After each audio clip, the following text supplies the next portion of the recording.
इस बीच बड़ी खबर क्रिकेट से जुड़ी सामने आ रही है, जहां एशिया कप में भारत पाकिस्तान के बीच मुकाबला होगा।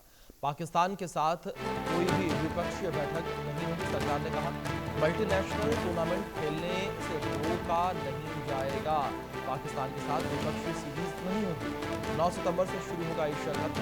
तो एशिया कप में भारत और पाकिस्तान के बीच मुकाबला होता नजर आएगा। ये बड़ी खबर है जिस बीच निकलकर सामने आ रही है, यानी कि कोई भी मल्टी नेशनल सीरीज जो है उसमें भारत पाकिस्तान कम्पीट करेगा। यानी कि जिस तरीके से एशिया कप हो गया या वर्ल्ड कप हो गया, तो ऐसे में भारत और पाकिस्तान आमने सामने खेलते नजर आएंगे। लेकिन कोई भी टूर्नामेंट जो है वो द्विपक्षीय नहीं होगा, यानी कि कोई भी दोनों देशों के बीच सीरीज या मुकाबला नहीं होगा। द्विपक्षीय सीरीज पर रोक रहेगी। इंटरनेशनल और मल्टीनेशनल इवेंट्स में भारत इंटरनेशनल खेल संस्थाओं के नियमों और अपने खिलाड़ियों के हितों को ध्यान में रखकर निर्णय लेगा।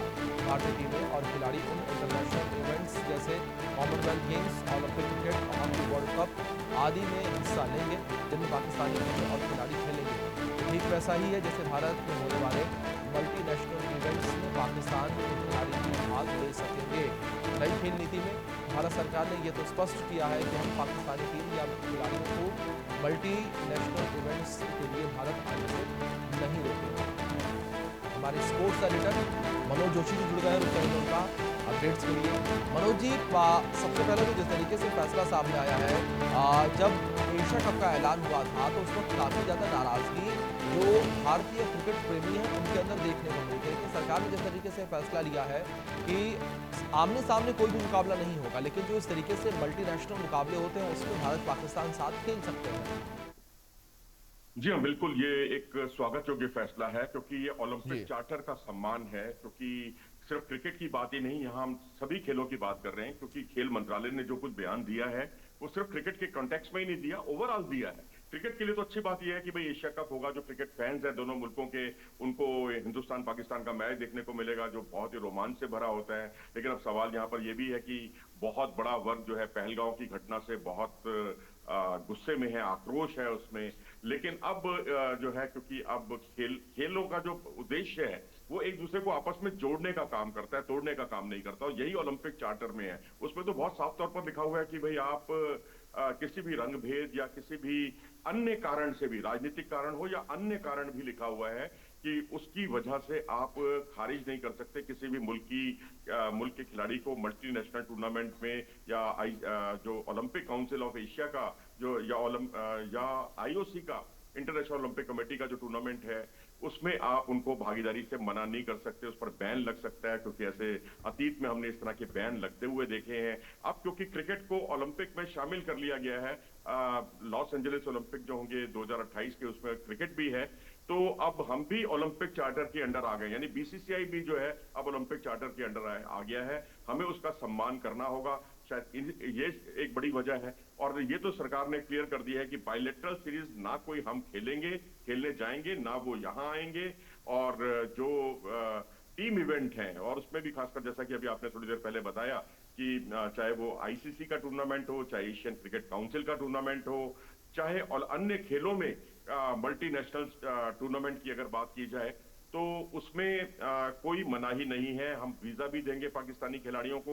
वो बात अलग है कि अभी एशिया कप का आयोजन जो है राजगीर में सितंबर में, जो कि बिहार में है, वहां पर होना है। लेकिन पाकिस्तान ने मना कर दिया है भारत में आने से। लेकिन पाकिस्तान को फर्क नहीं पड़ता, ना उनके पास कोई किसी ने जाना है, ना कोई बड़ा मल्टीनेशनल टूर्नामेंट वहां होना है। क्योंकि यहाँ तो हम 2036 के ओलंपिक की मेजबानी की तैयारी कर रहे हैं।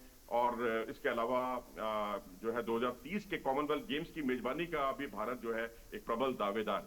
जी जी मनोज जी, जिस तरीके से हमने पाकिस्तान का जिक्र किया, जाहिर तौर पर पाकिस्तान में सबसे बड़ा एक जो कंसर्न है वो सिक्योरिटी का भी है। जिस तरीके से हमने देखा कि जब श्रीलंका की टीम के ऊपर हमला हुआ था, तो उसके बाद कैसे जब भी वहां पर टीमें पहुंची तो ऐसा लगता था कि ये बख्तरबंद गाड़ियों में उन्हें ले जाया जाता था। जी हाँ, बिल्कुल एक बड़ी वजह ये भी है। और एक दोनों मुल्कों के जो राजनीतिक हालात हैं वो भी बहुत ठीक नहीं है। इसके लिए तो बिल्कुल। हम उनको अलाउ नहीं करते। लेकिन अगर उसमें एक सवाल जो पूछा गया, बड़ा सवाल, वो एक बहुत अहम सवाल है कि अगर पाकिस्तान में कोई आईसीसी का टूर्नामेंट होता है, या फिर मल्टीनेशनल की जो बात कही है, अगर वो पाकिस्तान उसको मेजबानी उसकी करता है, क्योंकि हमने बायलैटरल के लिए मना किया है एक दूसरे मुल्क में आने जाने से। लेकिन अगर मल्टीनेशनल इंडिया में होता है तो इंडिया तो वीजा देगा ही, लेकिन पाकिस्तानी खिलाड़ियों को अगर पाकिस्तान में हुआ तो क्या होगा?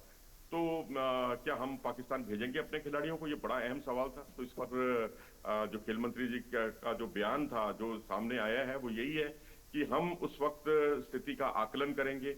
यानी ये नहीं है कि कोई भी उठकर पाकिस्तान पहुंच जाए, ये बीसीसीआई के भी अधिकार में नहीं है, ना ये किसी अन्य खेल संघ के अधिकार में है। उसे परमिशन लेनी होगी सरकार से, और सरकार उसको अगर उचित लगता है तभी मल्टीनेशनल टूर्नामेंट में भाग लेने की अनुमति देंगे। क्योंकि यहाँ कई ऐसी फर्जी एसोसिएशन बन गई हैं। सरकार ने तो पीछे ये भी बिल जो पारित किया है उसमें ये भी है कि आप इंडिया शब्द का इस्तेमाल नहीं कर सकते, आप नहीं तो उसके लिए आप पर एक्शन होगा।